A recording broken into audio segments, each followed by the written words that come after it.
Dr. Phil raised his hand sharply toward the control booth. "Stop the tape." The cameras kept rolling for a split second before the director's voice crackled through the speakers.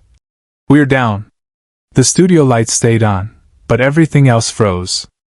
The audience mid-breath. The crew mid-step. And in the center of it all, a woman sat trembling in the guest chair, her hands pressed against her mouth as if trying to push the words back inside. But it was too late. The confession was out. And nothing in that room would ever be the same. What she had just said wasn't something Dr. Phil could let play out on camera. Not yet. Not like this. This was no longer a television segment. It had become something far more fragile, far more human. And in that moment, Dr. Phil made a choice that would define not just the episode, but the life of the woman sitting across from him. The envelope on the table between them sat untouched. Inside it, a truth that had been sealed for 17 years. A truth that, once opened, would either destroy her or set her free. But first, Dr. Phil needed to make sure she was ready. Because some confessions don't just need to be heard. They need to be held. But how did we get here? How does a routine taping of a daytime talk show turn into a moment so raw that protocol itself has to be abandoned? Subscribe and leave a comment because the most powerful part of this story is still ahead. Her name was Claire. 34 years old. Married. Mother of 2. From the outside, her life looked stable, even enviable. But she had reached out to the Dr. Phil show 6 weeks earlier with a message that stopped the production team cold.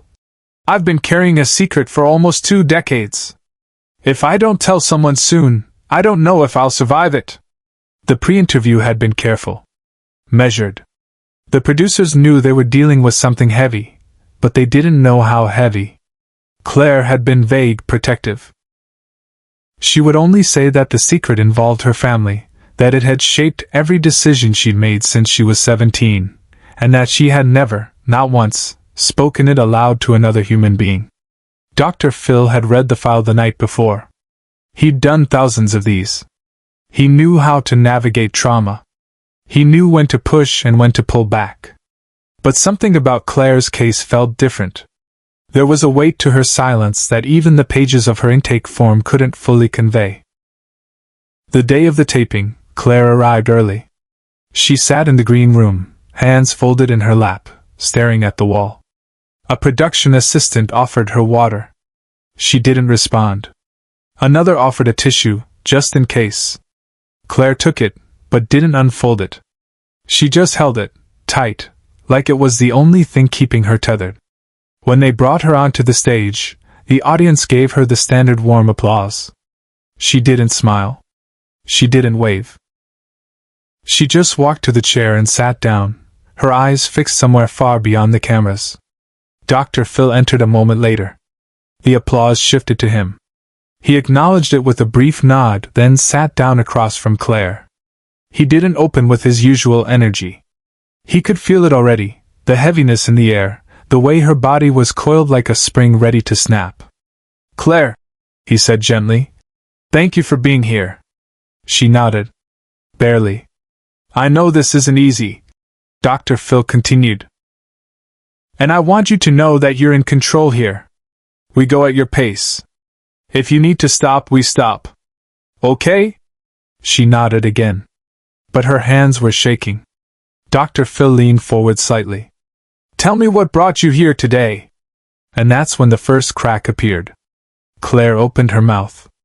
Closed it. Opened it again. Her eyes welled up, but no sound came out. The audience watched, silent. Dr. Phil waited. He didn't rush her. He just sat there, present, patient, holding space for whatever was about to come. Finally, in a voice so quiet the microphones almost didn't catch it, she said, "I've been lying to everyone I love for 17 years. Dr. Phil didn't react. He just nodded. "Okay. Tell me about that." Claire swallowed hard. "When I was 17, something happened. Something I couldn't tell anyone. Not my parents. Not my friends. Not even my husband. And it's been eating me alive ever since." The studio was so quiet you could hear the hum of the lights. Dr. Phil leaned in just a little closer. "What happened, Claire?" She looked down at her hands. "I had a baby." The audience gasped.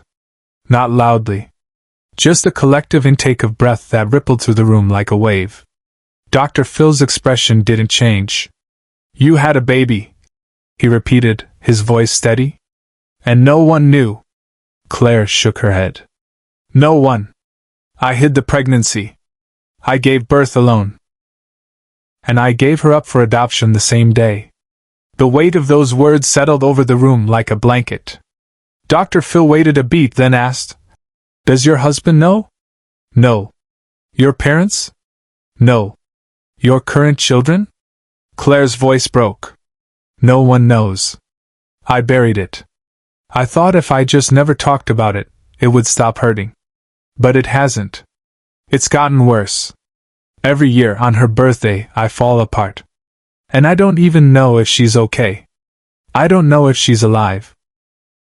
I don't know if she hates me." Dr. Phil's jaw tightened. Not in judgment. In recognition. He'd seen this before. The suffocating silence of shame. The way it calcifies around a person until they can't breathe. "Claire," he said quietly, "that's a heavy load to carry alone." She nodded, tears streaming down her face now. "I couldn't tell anyone. I was so ashamed. I was 17. I was scared. And I thought if I just forgot about it, it would go away. But it didn't. It never did." And that's when Dr. Phil did something no one expected. He stood up. The audience stirred, confused. Dr. Phil walked over to the side table where a white envelope had been placed before the taping. He picked it up, held it for a moment, then turned back to Claire. "Claire," he said, his voice firm but kind, "I need to tell you something. And I need you to hear me. Are you listening?" She looked up at him, eyes red, face streaked with tears. "Yes. What you did 17 years ago does not define you. It was a decision you made in an impossible situation. And you've been punishing yourself for it ever since. But that ends today." He held up the envelope. "Do you know what this is?" Claire stared at it, her breath catching. "No." Dr. Phil sat back down, the envelope still in his hand. "Before you came here today, my team did some work. We reached out to the adoption agency you used. We wanted to see if we could find any information about your daughter." Claire's hands flew to her mouth. "What?" "We found her, Claire." The studio erupted. Not in applause. In shock. In disbelief. In tears. Claire couldn't speak. She just stared at Dr. Phil, her entire body shaking. "She's 21 years old." Dr. Phil continued, his voice soft now. "She's healthy. She's in college. And she's been looking for you." Claire let out a sound that wasn't quite a sob, wasn't quite a scream. It was something deeper. Something primal. Years of grief and guilt and hope all colliding at once. Dr. Phil leaned forward, his eyes locked on hers. "She doesn't hate you, Claire. She wants to meet you." And that's when he raised his hand toward the control booth and said the words that stopped everything. "Stop the tape." The cameras went down. The audience sat frozen. Dr. Phil stood up and walked over to Claire, kneeling beside her chair. He wasn't Dr. Phil, the host, anymore. He was just a man, trying to help another human being through the hardest moment of her life. "I need you to breathe," he said quietly, his hand on her shoulder. "I need you to stay with me. Okay?" Claire nodded, gasping for air. Dr. Phil looked up at the production team. "Bring her in." The side door of the studio opened. And a young woman stepped through. She had Claire's eyes. Her hair. Her posture. There was no mistaking it. Claire looked up. Saw her. And everything else disappeared. The studio, the cameras, the audience, Dr. Phil, all of it faded. There was only this moment. Only this girl. Only this impossible, beautiful, terrifying reunion. The young woman walked slowly toward Claire, her own eyes filling with tears. She stopped a few feet away, unsure. Claire stood up, trembling. "Is it really you?" The girl nodded. "It's me." And then they moved toward each other. Slowly at first. Then faster. And when they collided, it wasn't gentle. It was desperate. It was 17 years of absence crashing into presence. It was grief meeting grace. The audience was on its feet. Not clapping. Just standing. Witnessing. Dr. Phil stepped back, giving them space. His own eyes were wet. He'd orchestrated this moment, but even he wasn't prepared for the force of it. After what felt like forever, Claire pulled back just enough to look at her daughter's face. "I'm so sorry," she whispered. "I'm so sorry." The girl shook her head. "You don't have to be." "I understand. I've always understood." Claire broke again, sobbing into her daughter's shoulder. Dr. Phil waited. Let them have the moment. Then, gently, he stepped forward. "Why don't we sit down?" he suggested. They did. Side by side. Hands clasped. Dr. Phil sat across from them, the envelope still in his hand. He set it on the table. "This," he said, "is a letter your daughter wrote to you 3 years ago. She gave it to the adoption agency in case you ever came looking. I want you to read it. But not here. Not now. Take it home. Read it when you're ready." Claire stared at the envelope like it was a sacred object. "Thank you," she whispered. "Thank you?" Dr. Phil nodded. Then he looked at the daughter. "And you? You've been incredibly brave. Do you have anything you want to say to your mom?" The girl looked at Claire, her voice steady. "I just want you to know that I had a good life. I was loved. I was safe. And I never blamed you. Not once." Claire's face crumpled. "I was so scared you'd hate me. I could never hate you," the girl said. "You gave me life. And then you gave me a chance at a better one. That's not something to be ashamed of. That's love." Dr. Phil sat back, letting the words settle. Then he looked at the camera, even though it wasn't rolling. He knew it would be later. He knew this moment would be seen. And he wanted to make sure it mattered. "This," he said, his voice quiet but firm, "is what courage looks like. It's not about never being afraid. It's about facing the thing that terrifies you most and refusing to let it destroy you. Claire came here today because she was drowning in shame. But shame can't survive in the light. And today, she chose the light." He looked at Claire. "You're going to be okay. Both of you." Claire nodded, tears still streaming, but something had shifted. The weight was still there. But it was lighter now. Shared. Dr. Phil stood. "We're going to take a break. When we come back, we're going to talk about next steps. Therapy. Support. How to move forward. But for now, I want you two to just be together. Okay?" They nodded. Dr. Phil looked at the crew. "Let's give them the room." And one by one, the crew stepped out. The audience stayed, but silent, respectful.